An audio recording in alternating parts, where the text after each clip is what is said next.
Hello friends and welcome to the Med Project medical lectures. और आज के video में हम माइक्रोबायोलॉजी का एक इम्पोर्टेंट टॉपिक देखने जा रहे हैं, जो कि हमारे बैक्टीरियाज की जो सेल वॉल रहती है। तो आज हम उस सेल वॉल के बारे में पढ़ने वाले हैं। तो एक जो बैक्टीरिया रहता है, तो उस बैक्टीरिया को एक आउटर मेम्ब्रेन रहती है, और इस आउटर मेम्ब्रेन के टू इम्पोर्टेंट पार्ट होते हैं। जो इनर वाला रहता है, तो इनर वाले को हम क्या कहते हैं? इनर वाले को कहते हैं हम सेल मेम्ब्रेन। और जो आउटर वाला पार्ट रहता है, आउटर वाले को हम कहते हैं सेल वॉल। तो आज के वीडियो में हम क्या देखने वाले हैं? ये जो सेल वॉल है, तो आज हम इस सेल वॉल को पढ़ने वाले हैं। तो देखते हैं सेल वॉल क्या रहती है और सेल वॉल किसे कहते हैं। तो सबसे पहले देखते हैं कि structure of the rigid cell wall. किसका स्ट्रक्चर देखने वाले हम?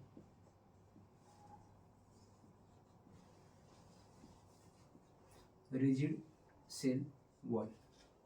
तो ये एक हमारा ऑर्गेनिज्म है। तो इस ऑर्गेनिज्म पर क्या रहता है, जैसा कि हमने देखा, एक आउटर सेल मेम्बर, एक आउटर सेल वॉल रहती है और एक आउटर लेयर रहती है। उस आउटर लेयर के टू मेन पार्ट्स रहते हैं। एक रहता है हमारा जो इनर वाला रहता है, वो रहता है सेल मेम्ब्रेन, और जो आउटर वाला रहता है वो सेल वॉल। तो अब ये सेल वॉल किन किन किन चीज़ों से बनता है? तो made up of the sugar backbones also known as the glycans. यानी कि ये जो पार्टिकल्स है, इसे हम क्या कहते हैं? शुगर बैकबोन्स कहते हैं, या फिर इसे हम क्या कहते हैं? ग्लाइकन्स कहते हैं। तो किसी भी ऑर्गेनिज्म की ये जो वॉल रहती है, सेल वॉल, ये किससे बनी रहती है? इन ग्लाइकन से बनी रहती है। अभी ये सिंगल पार्टिकल ऑफ द ग्लाइकन्स, या फिर शुगर का एक सिंगल पार्टिकल रहता है। देन उसके बाद क्या रहता है? This glycans are bond together by the amino acid और पेप्टाइड। अभी एक शुगर का मॉलिक्यूल और एक शुगर का मॉलिक्यूल हुआ, ये आपस में चिपके हुए रहते हैं। और किससे? अमीनो एसिड का जो बॉन्ड रहता है, या फिर जो पेप्टाइड बॉन्ड रहता है, उन पेप्टाइड बॉन्ड क्या करता है? इनको एक एडहेरेंट स्ट्रक्चर देता है और एक रिजिड सेल वॉल का स्ट्रक्चर देता है। तो सबसे पहले हमने क्या देखा? ये क्या आता है? ये क्या था हमारा? ग्लाइकन्स। और इसको जोड़ने वाला ये क्या था हमारा? Amino acid.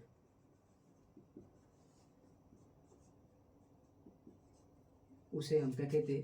Peptide. Peptide bonds. तो ऐसा एक ऑर्गेनिज्म रहता है, किसी भी तरह का बैक्टीरिया। उस बैक्टीरिया की जो आउटर मेम्ब्रेन रहती है, उसे हम क्या कहते हैं? और वो आउटर मेम्ब्रेन रहती है, उसके दो पार्ट्स रहते हैं। एक रहता है सेल मेम्ब्रेन, और आउटर का रहता है, इनर का रहता है सेल मेम्ब्रेन, और आउटर का रहता है सेल वॉल। तो ये जो सेल वॉल है, तो सेल वॉल किन किन चीज़ों से बनी है? एक इंपॉर्टेंट चीज़ है उसमें ग्लाइकन्स, जिसे हम शुगर बैकबोन्स कहते हैं। और सेकंड वन क्या है? यानी कि इस ग्लाइकन्स को आपस में कौन एक चीज ज्वाइन करती है, जिसे हम क्या कहते हैं? Amino acids. यानी कि हमारे जो प्रोटीन के मॉलिक्यूल्स रहते हैं, उसे हम अमीनो एसिड्स कहते हैं, या फिर उनको हम पेप्टाइड बॉन्ड्स कहते हैं। और इनको हम कंबाइनली क्या कहते हैं? पेप्टिडोग्लाइकन्स।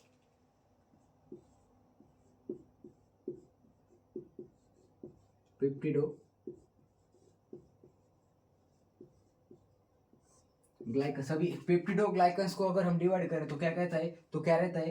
पेप्टिडो यानी कि क्या? अमीनो एसिड्स और पेप्टाइड बॉन्ड्स। और ग्लाइकन्स यानी क्या? हमारे जो शुगर के बैकबोन्स है। तो इन दो चीजों से बनी रहती है एक रिजिड सेल वॉल बनती है, जिसे हम क्या कहते हैं? पेप्टिडोग्लाइकन्स की सेल वॉल। तो जब भी आपको एग्जाम में सेल वॉल पर क्वेश्चन आता है, तो पेप्टिडोग्लाइकन्स आपका ये वर्ड बहुत ही इंपॉर्टेंट है, और ऐसा ही करके आपको स्ट्रक्चर लिखना पड़ता है। Then this structure of the glycans attached to the peptide chain is known as the peptidoglycans। यानी कि इस ग्लाइकन्स का अटैचमेंट जब अमीनो एसिड के साथ होता है, उसे हम क्या कहते हैं? पेप्टोग्लाइकन्स कहते हैं। देन नेक्स्ट लाइन क्या है? Thick cell wall. Thickness of the cell wall is 10 to 25 nanometer. और इसकी एक कॉमन जो थिकनेस है, ये थिकनेस कितनी रहती है? 10 to 25 nm, यानी कि नैनोमीटर। देन उसके बाद हम क्या देखते हैं? Different shapes of the bacterial cell wall. ये हो एक नॉर्मल सेल वॉल। अभी इसके डिफरेंट डिफरेंट शेप्स कैसे आते हैं? तो सबसे पहले जो सर्कुलर शेप के रहते हैं, उसे हम क्या कहते हैं? कोकस कहते हैं। COCCUS, कोकस। देन उसके बाद जो रॉड शेप के रहते हैं, उसे हम क्या कहते हैं? बेसिलाई कहते हैं। जो ऐसे रॉड शेप में बैक्टीरिया आती है, उसे हम बेसिलाई कहते हैं। देन थर्ड का एक जो कॉमा शेप के रहते हैं, उसे हम विब्रोइड्स कहते हैं। या फिर विब्रोइस कहते हैं।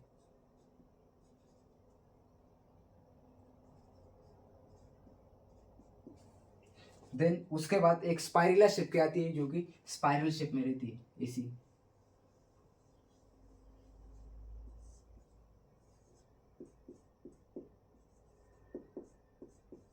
स्पाइरुला शेप की।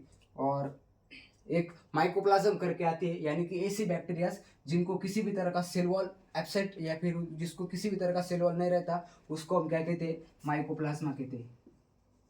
ये भी आपके लिए इंपॉर्टेंट है,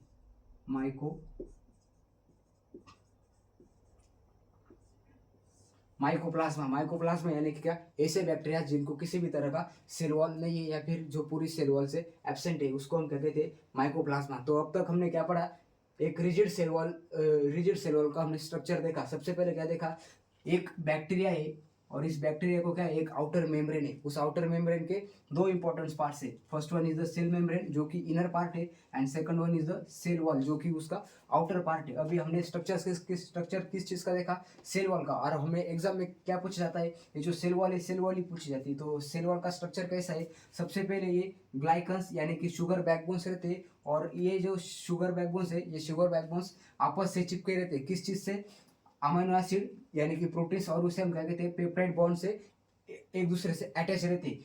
और इसको हम कंबाइनली क्या कहते हैं, पेप्टिडोग्लाइकन्स। यानी कि एक रिजिड सेल वॉल किस चीज से बनी होती है, पेप्टिडोग्लाइकन्स से बनी होती है। पेप्टिडोग्लाइकन्स यानी क्या, पेप्टिड यानी कि प्रोटीन, एंड ग्लाइकस यानी कि क्या, शुगर। देन इसके डिफरेंट डिफरेंट शेप्स होते हैं। सबसे पहले जो सर्कुलर शेप का रहता है वो कोकस शेप का रहता है, यानी कि उसे कोकस कहते हैं। जो रॉड शेप का रहता है उसे हम बैसिलाई कहते हैं।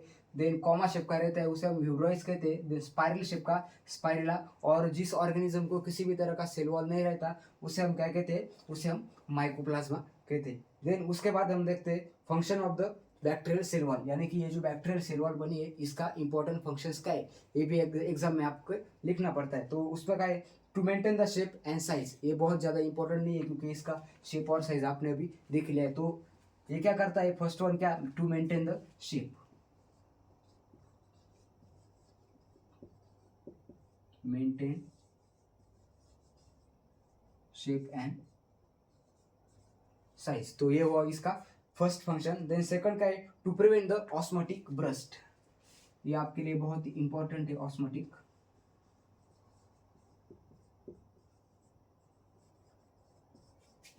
Burst prevention. अभी ऑस्मोटिक ब्रस्ट प्रिवेंशन क्या रहता है, नॉर्मली हमारी बॉडी में जितने भी बैक्टीरियाज है, जितने भी वायरसेस है, sorry not viruses, only bacterias. तो जो भी बैक्टीरियाज है वो हमारे नॉर्मली बॉडी में प्रेजेंट रहती है। और हमारी बॉडी किस चीज़ से बनी है, वाटर से बनी है, वाटर से बनी है। और ये क्या है, ये हमारे एक ऑर्गेनिज्म है। तो ये जो ऑर्गेनिज्म है, ये जब भी डेवलपमेंटल स्टेजेस में रहता है तो ये क्या होता है, डिवाइड होता है। डिवाइड कौन सी चीज में होता है, डॉटर सेल्स में डिवाइड होता है। अभी ये जो अडल्ट बैक्टीरिया है, तो अडल्ट बैक्टीरिया को क्या रहते हैं, ये जो रिजिड सेल वाली, ये पूरी तरह से प्रेजेंट रहती है। और जो भी डॉटर सेल है, जब इसका डिवाइडेशन होता है तो जो डॉटर सेल्स बनती है, तो डॉटर सेल्स में ये जो रिजिड सेल वाली है, ये रिजिड सेल वाल नहीं रहती। और वो अल्टीमेटली जैसे बैक्टीरिया बढ़ता है तो धीरे धीरे करके वो सेल वॉल सिंथेसिस होना स्टार्ट हो जाता है। तो ऑस्मोटिक ब्रस्ट क्या रहता है, जब भी किसी ऑर्गेनिज्म को सेल वॉल नहीं रहती तो इसके आसपास का जो ये जो वाटर है, बैक्टीरिया क्या करता है, उस वाटर को स्वेल करता है और देन उसका ब्रस्ट हो जाता है। उसे हम क्या कहते हैं, ऑस्मोटिक ब्रस्ट। और एक बार ब्रस्ट होने के बाद ये जो डॉटर सेल्स है ये किल हो जाती है। तो इस रिजिड सेल वॉल का मेन फंक्शन क्या है कि ये जो बाहर का जो वाटर है, इस बाहर के वाटर को ये पेनिट्रेट नहीं होते, बैक्टीरिया के अंदर पेनिट्रेट होने नहीं देता और बैक्टीरिया को ऑस्मोटिक ब्रश से बचाता है। ये इसका बहुत ही इंपॉर्टेंट फंक्शन है। अभी इसके ऊपर ही एक सेकंड आपके लिए बहुत ही इंपॉर्टेंट प्रिंसिपल्स है, वो है आपके एंटीबायोटिक्स का। कि एंटीबायोटिक्स मेनली जो एंटीबायोटिक्स आते हैं, पेनिसिलिन, सिफेलोस्पोरिन, वो आपके बैक्टीरियाज पर कैसे वर्क करते हैं, हम कहते हैं antibiotics. But how the antibiotics actually works, तो एंटीबायोटिक्स क्या करते हैं, जब भी किसी मेन बैक्टीरिया का डिवाइडेशन होता है और उसकी जब डॉटर सेल्स बनती है, तो डॉटर सेल्स के ऊपर जो है हमारी रिजिड सेल वॉल फॉर्म्स हो रहती है। तो इसका फॉर्मेशन और सिंथेसिस हमारे जो भी हमारे एंटीबायोटिक्स रहते हैं, तो वो एंटीबायोटिक्स क्या करते हैं, एंटीबायोटिक्स क्या करते हैं, ये जो सिंथेसिस है सेल वॉल का, ये सेल वॉल का सिंथेसिस रोक देते हैं। अल्टीमेटली क्या करता है, ये जो बैक्टीरिया है, बैक्टीरिया बहुत ज़्यादा वाटर अपने अंदर एंटर करता है और स्वेल हो जाता है और ब्रस्ट हो जाता है। तो इस तरह से एक्शन रहता है हमारे एंटीबायोटिक्स का। ये भी आप आपके शॉर्ट नोट में लिख सकते हैं कि एंटीबायोटिक्स आपके सेल वॉल पर यानी कि आपके बैक्टीरिया पर कैसे एक्ट करते हैं। देन उसके बाद हम नेक्स्ट टॉपिक देखने वाले types of the cell wall, यानी कि सेल वॉल के कौन से टाइप्स है। तो सेल वॉल के इंपॉर्टेंट 2 टाइप्स है, उसमें आता है एक ग्राम पॉजिटिव सेल वॉल और सेकंड आता है gram negative cell wall.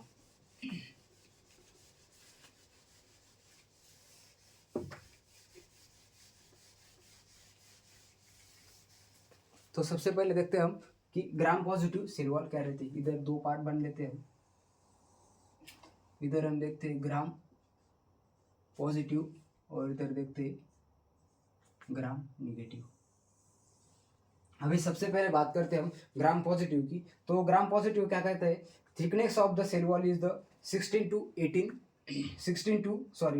10 to 18 nanometre, 10 to 18 nanometre. इसका जो ग्राम पॉजिटिव है, ग्राम पॉजिटिव का सेल वॉल का थिकनेस कितना है, हमने एक नॉर्मल थिकनेस देखा था 10 to 25 नैनोमीटर। इसमें कितना है, 10 to 18 नैनोमीटर का आपका पॉजिटिव का थिकनेस है। Then made up of the 30 peptidoglycans. इसमें पेप्टिडोग्लाइकन्स के कितने पार्टिकल्स रहते हैं, नियर अबाउट 30। ये हुआ हमारा पहला पॉइंट और ये दूसरा पॉइंट, 30 पेप्टिडोग्लाइकन्स।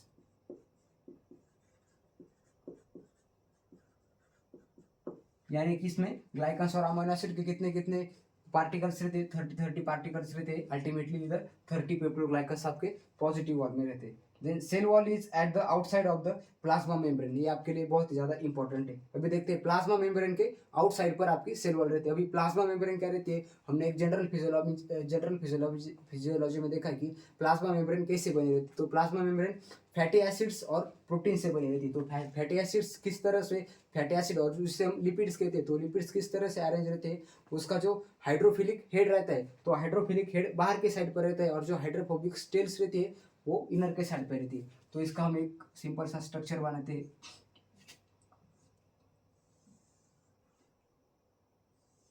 ये आपकी रिजिड सेल वॉल है।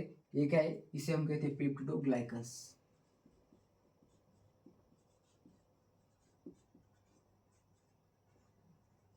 पेप्टिडोग्लाइकन्स। और इसके नीचे क्या रहता है, आपकी जो सेल मेम्ब्रेन है, तो सेल मेम्ब्रेन बनी रहती है। तो सेल मेम्ब्रेन कैसे बनती है, ये आपके वही सारे, इधर एक प्रोटीन का मॉलिक्यूल, अगेन ये आपके लिपिड मॉलिक्यूल। तो लिपिड मॉलिक्यूल कैसे रहते हैं, इस तरह से अरेंज रहते हैं। इसे हम कौन सा स्ट्रक्चर कहते हैं, फ्लूइड मोज़ेक स्ट्रक्चर। अगर आपको इस पॉइंट पर भी वीडियो चाहिए तो कमेंट सेक्शन में बताना, हम उस पर भी एक वीडियो बना देंगे। फ्लूइड मोज़ेक स्ट्रक्चर कैसे रहता है और एक नॉर्मल सेल मेम्ब्रेन का क्या क्या कंपोनेंट्स रहते हैं, फिजियोलॉजी का वो भी बहुत ही इंपॉर्टेंट पॉइंट है।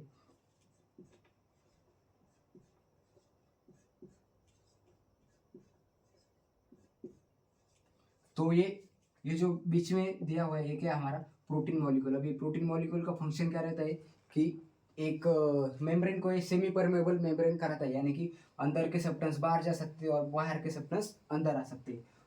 तो ग्राम पॉजिटिव सेल वॉल का स्ट्रक्चर इस तरह से रहता है, किस तरह से कि cell wall is at the outside of the plasma membrane, यानी कि ये जो प्लाज्मा मेम्ब्रेन है, इस प्लाज्मा मेम्ब्रेन के आउटसाइड पर हमारा पेप्टिडोग्लाइकन्स के लेयर, यानी कि जो हम आज देखने वाले सेल वॉल, ये सेल वॉल किधर प्रेजेंट रहती है, ये जो हमारे प्लाज्मा मेम्ब्रेन है, प्लाज्मा मेम्ब्रेन के आउटसाइड पर प्रेजेंट रहती है। ये हमारा इधर जो है ये हमारे ऑर्गेनिज्म का मेन बॉडी है।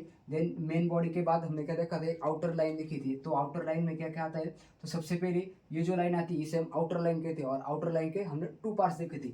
First one is the cell membrane and second one ये वाली रही हमारी सेल वॉल। तो ये हुआ थर्ड पार्ट हमारा ग्राम पॉजिटिव का थर्ड पॉइंट, जिसमें हमने क्या पढ़ा कि पेप्टिडोग्लाइकन्स की जो लेयर है वो हमारे सेल वॉल के बाहर रही थी।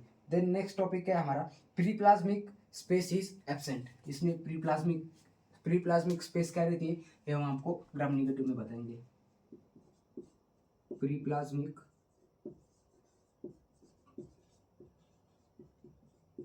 Space absent. Then fourth point का है लिपिड इज अ स्मॉल और absent, small amount of lipid. अभी लिपिड का अमाउंट स्मॉल क्यों है, क्योंकि हमारे जो सेल मेम्ब्रेन है ये एक ही सेल मेम्ब्रेन है और प्री प्लाज्मिक स्पेस भी एब्सेंट है, यानी कि हमारे जो लिपिड मॉलिक्यूल रहने वाले लिपिड मॉलिक्यूल्स हमारे बहुत ही कम है। और लास्ट का पॉइंट जो है वो है teichoic acid is present, TEICHOIC acid present. अभी हम देखते हैं ग्राम नेगेटिव के बारे में। ये डिफरेंस भी आपके लिए बहुत ही इंपॉर्टेंट है और 5 मार्क का जो शॉर्ट नोट है ये आपको इस टॉपिक पर भी आता है। देन उसके बाद देखते हैं हम ग्राम नेगेटिव का। तो ग्राम नेगेटिव का क्या है, ये हमारी कैसी वॉल थी, थिक। अभी ये वॉल कैसी है, हमारी थिन वॉल है, थिन वॉल। और इसका जो नॉर्मली इसका जो थिकनेस है हमारे ग्राम पॉजिटिव का वो कितना आता है, 10 to 18 नैनोमीटर आता है। और इसका जो वो सिर्फ 2 नैनोमीटर रहता है, 2 नैनोमीटर। आपके जो ग्राम निगेटिव सेल वाले तो उसका जो थिकनेस है वो कितना रहने वाला है, सिर्फ 2 nanometre. Then second one is the, इसमें कितने पेप्टिडोग्लाइकन्स थे हमारे, 30 पेप्टिडोग्लाइकन्स थे। अभी ग्राम निगेटिव सेल वॉल में कितने पेप्टिडोग्लाइकन्स है, is compose of the only single, यानी कि एक ही शुगर मॉलिक्यूल और एक ही अमीनो एसिड का molecule, single peptidoglycan.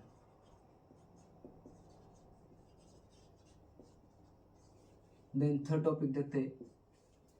Third topic का है cell wall is present in between the 2 plasma membrane, यानी कि 2 प्लाज्मा मेम्ब्रेन रहती है। इधर किसी एक ही प्लाज्मा मेम्ब्रेन है तो इसमें 2 प्लाज्मा मेम्ब्रेन रहती है, यानी कि ये बीच में आपकी रहती है पेप्टिडोग्लाइकन्स की लेयर,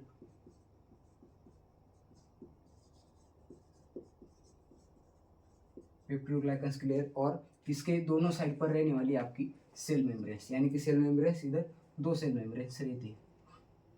अगेन इधर हम एक सेल मेम्ब्रेन को बनाएंगे, ये रहा है आपका बीच का सेमी परमेबल मेम्ब्रेन बनाने वाला प्रोटीन, ये आपके रहे हाइड्रोफिलिक हेड्स और ये उनकी हाइड्रोफिलिक टेल्स।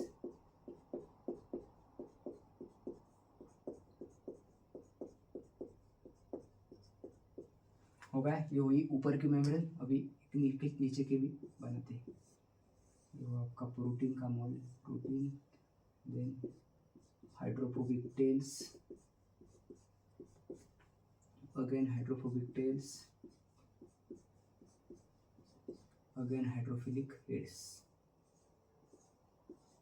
तो इस तरह से रहता है आपकी जो ग्राम नेगेटिव की जो सेल वॉल रहती है, तो इस तरह की रहती है। इसके बाहर के साइड पर और अंदर के साइड पर, दोनों साइड पर 2 सेल मेम्ब्रेन रहती है। इधर एक ही सेल मेम्ब्रेन थी जो कि इनर साइड पे थी, इधर एक आउटर सेल मेम्ब्रेन है। ये कौन सी है, आउटर सेल मेम्ब्रेन, और ये कौन सी है, इनर सेल मेम्ब्रेन।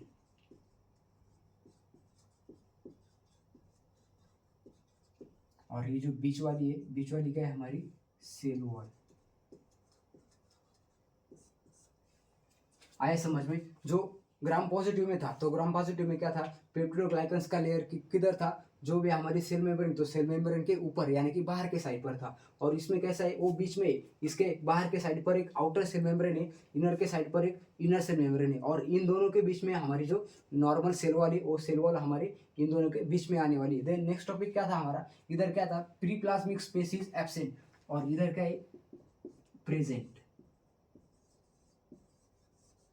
अभी आता है क्वेश्चन, प्री प्लाज्मिक स्पेस यानी कि क्या, प्री प्लाज्मिक स्पेस यानी कि क्या, space between the 2 cell membranes. इधर सेल मेम्ब्रेन एक ही थी, तो अल्टीमेटली इधर जो स्पेस है वो एब्सेंट रहने वाली थी, तो pre plasmic space is absent. और इधर क्या आता है, इधर प्री प्लाज्मिक स्पेस प्रेजेंट है। क्यों प्रेजेंट है, क्योंकि एक आउटर सेल मेम्ब्रेन है और एक इनर सेल मेम्ब्रेन है, और इन दोनों के बीच की जो ये जो स्पेस है, जिस स्पेस में हमारे पेप्टिडोग्लाइकन्स की लेयर है, इसे हम क्या कहते हैं, प्री प्लाज्मिक स्पेस कहते हैं, जो कि इसमें प्रेजेंट रहती है। देन नेक्स्ट क्या आता है, small amount of the lipid. अभी इसमें क्या है, लिपिड का अमाउंट मोर है।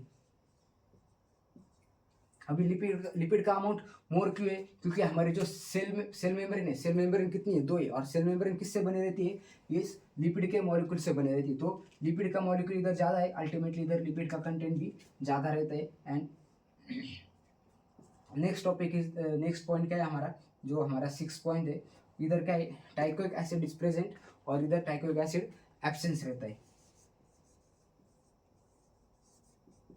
तो ये था एक short description about the cell wall, जिसमें हमने क्या क्या पढ़ा कि सेल वॉल एक्चुअली में क्या रहती है। तो जब भी कोई ऑर्गेनिज्म रहते हैं तो उसके आउटर कवरिंग रहती है, और उस आउटर कवरिंग के दो मेन पार्ट्स रहते हैं। First one is the cell membrane and second one is the cell wall. तो आज के वीडियो में हमने क्या पढ़ा, सेल वॉल क्या रहती है। तो सेल वॉल के सेल वॉल बनती है टू डिफरेंट मॉलिक्यूल से। फर्स्ट वन रहता है ग्लाइकन्स और सेकंड वन रहता है amino acid. Glycan circular shape में प्रेजेंट रहते हैं, और उनको सर्कुलर शेप में यानी कि जो भी ऑर्गेनिज्म की शेप रहती है उसके अकॉर्डिंगली ग्लाइकन्स प्रेजेंट रहते हैं। और उस ग्लाइकन्स को अल्टीमेटली अटैच कौन कराता है, अमीनो एसिड या फिर जो हमारे पेप्टाइड्स के बॉन्ड्स रहते हैं उन उनको अटैच, वो क्या करता है, ग्लाइकन्स को अटैच करने में हेल्प करता है। अभी ग्लाइकन्स और अमीनो एसिड्स को हम कंबाइन में क्या करते हैं, उसे हम कहते हैं पेप्टिडोग्लाइकन्स। उसके बाद हमने क्या देखा, इसके डिफरेंट डिफरेंट शेप्स देखे। उसमें कौन सा आता है, जो कोकस शेप का रहता है वो सर्कुलर रहता है, स्पाइरल शेप का देखा, विब्रेस शेप का यानी कि कॉमा शेप का देखा।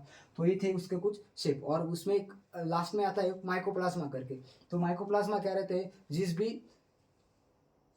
जो भी ऑर्गेनिज्म है, जिस भी ऑर्गेनिज्म को किसी भी तरह की सेल वॉल नहीं रहती उसे हम क्या कहते हैं, माइकोप्लाज्मा कहते हैं। उसके बाद हमने क्या देखा कि हमारे जो एंटीबायोटिक्स है, एंटीबायोटिक्स इस पर एक्ट कैसे करते हैं। तो एंटीबायोटिक्स क्या करते हैं, जब भी डॉटर सेल्स बनती है तो उनका ये सिंथेसिस रोक देता है। अल्टीमेटली जब भी किसी ऑर्गेनिज्म को उसका सेल वॉल ही नहीं होगा तो क्या करेगा, वो ज़्यादा से ज़्यादा वाटर अपने अंदर लेगा, स्वेल हो जाएगा और ब्रस्ट हो जाएगा। उसे हम एक टर्म कहते हैं, साइंटिफिक टर्म, उसे हम क्या कहते हैं, ऑस्मोटिक ब्रस्ट। ये भी एक हमारे सेल वॉल का इंपॉर्टेंट फंक्शन है, to prevent the osmotic burst. And second क्या है हमारा, to maintain the size and shape. ये दो आपके इंपॉर्टेंट फंक्शंस आने चाहिए आंसर में। देन उसके बाद हमने क्या देखा, ग्राम पॉजिटिव और ग्राम निगेटिव, इसके बीच का डिफरेंस। तो उसमें सबसे पहले हम थिकनेस के बारे में देखते हैं। 10 to 80 नैनोमीटर पॉजिटिव में रहता है थिकनेस, और थिन वॉल रहती है हमारी ग्राम निगेटिव में, उसमें 2 नैनोमीटर का रहता है। देन पॉजिटिव में 30 पेप्टिडोग्लाइकन्स रहते हैं, निगेटिव में सिंगल पेप्टिडोग्लाइकन्स रहता है। देन इधर प्री प्लाज्मिक स्पेस एब्सेंट रहती है, क्योंकि सेल वॉल एक ही रहती है जो इनर के साइड पर रहती है। और इधर प्री प्लाज्मिक स्पेस प्रेजेंट रहती है, क्योंकि जो सेल वॉल है वो बोथ साइड पर रहती है, आउटसाइड और इन साइड में दोनों में रहती है, और उसके बीच में पेप्टिडोग्लाइकन्स के लिए प्रेजेंट रहती है। Then small amount of the lipids, इसमें लिपिड का अमाउंट स्मॉल रहता है, क्योंकि सेल मेम्ब्रेन एक ही बनी रहती है। और इसमें लिपिड का अमाउंट ज़्यादा क्यों रहता है, क्योंकि दो टाइप में, या एक आउटर साइड की और एक इनर साइड की, दो टाइप में हमारी सेल मेम्ब्रेन आती है। Then teichoic acid is present and teichoic acid is absent. तो ये था इसका बेसिक डिफरेंस। अगर इस पर आपको क्वेश्चन आता है तो वो क्वेश्चन कैसे आएगा, write a short note on the cell wall and its function. तो उसमें आपको ये सब लिखना है। और अगेन एक क्वेश्चन आता है, differentiate between the gram positive और ग्राम नेगेटिव। उसमें आपको ये डायग्राम निकालनी है।